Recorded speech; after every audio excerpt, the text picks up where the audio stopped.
Сьогодні пасмурно, вітер.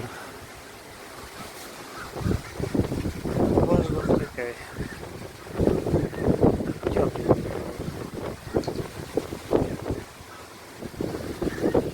Восьмий етаж.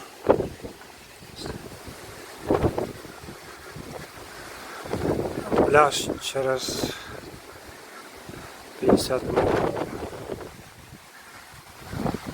Людей немає взагалі.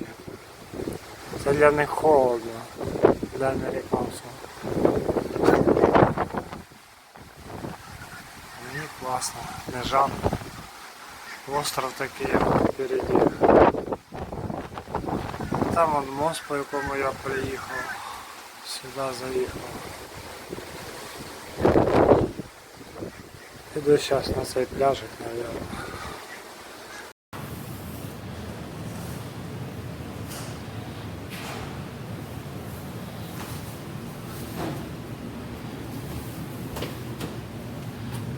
Да, вітерочок сьогодні хороший. 8 етаж.